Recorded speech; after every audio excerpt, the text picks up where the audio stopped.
Et c'est l'heure d'un œil sur les médias avec vous, Karim et oui. Bonsoir Karim. Bonsoir Julien. Et on revient sur le crash de l'Airbus A320. L'information fait la une de la presse européenne ce mercredi. Alors c'est vrai que c'est incontournable, la presse européenne, la presse locale aussi, Nice Matin, avec un titre qui est toujours d'actualité, Crash Mystère, parce que comme vous l'avez dit, le BEA n'a pas livré beaucoup d'informations.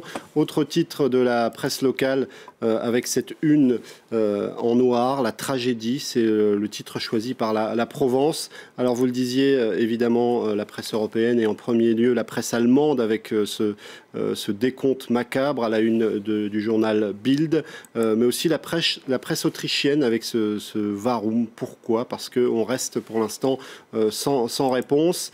Autre titre, cette fois-ci de la presse espagnole, le deuil, la douleur, avec ce numéro de vol qui est dans tous les esprits. C'est un peu la même tonalité dans ce journal de Catalogne, Ara, avec une une particulièrement sobre, ce petit ruban noir en guise de deuil.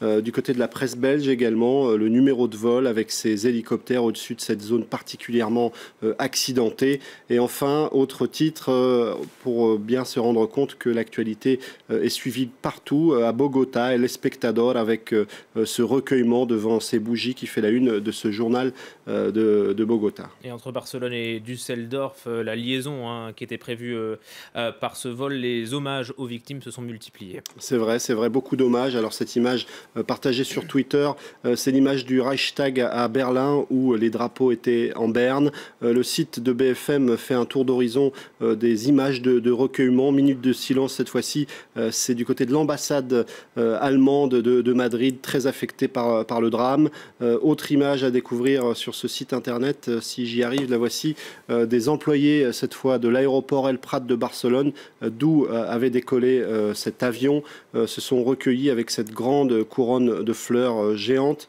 en guise d'hommage. Et puis un hôtel improvisé, cette fois du côté de l'aéroport de Düsseldorf, où des anonymes sont venus laisser des messages, mais surtout aussi cette image de recueillement au lycée Joseph Koenig, où étaient scolarisés 16 adolescents.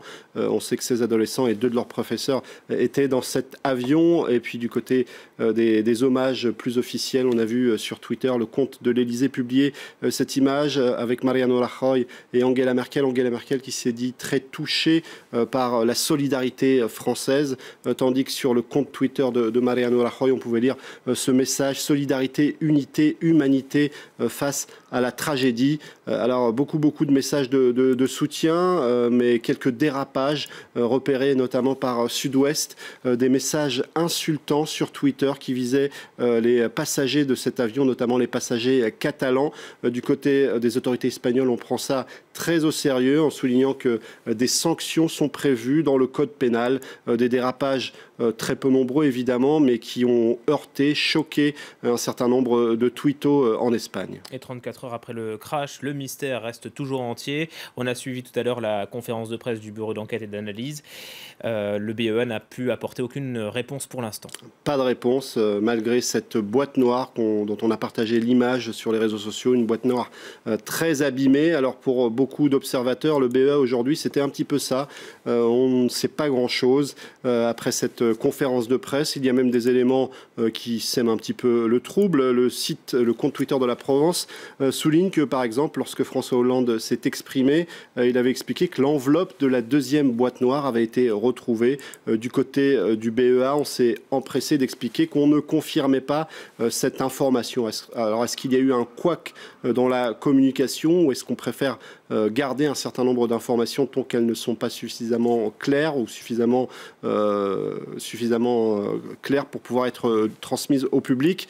En tout cas, les questions restent sans réponse. Alors beaucoup de journalistes sont sur place. Le site du Huffington Post souligne que ce village de la Seine-les-Alpes s'est transformé en quelque sorte en centre du monde.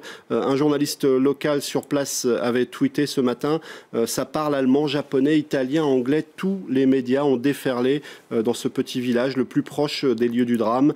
Alors évidemment, du côté de la gendarmerie, les moyens mis en place sont très importants. On a aussi publié une carte pour tenter de montrer à ceux qui veulent se rendre, que ce soit les familles, les autorités ou les médias, les différents points d'accueil pour pouvoir être reçus et aiguillés de la meilleure des façons. Et puis le ministère de l'Intérieur qui a publié ce montage photo qui montre à quel point on reste mobilisé et à quel point des moyens importants ont été mis en place. Beaucoup de questions pour l'instant et pas beaucoup de réponses. Merci beaucoup Karim pour ce tour du web.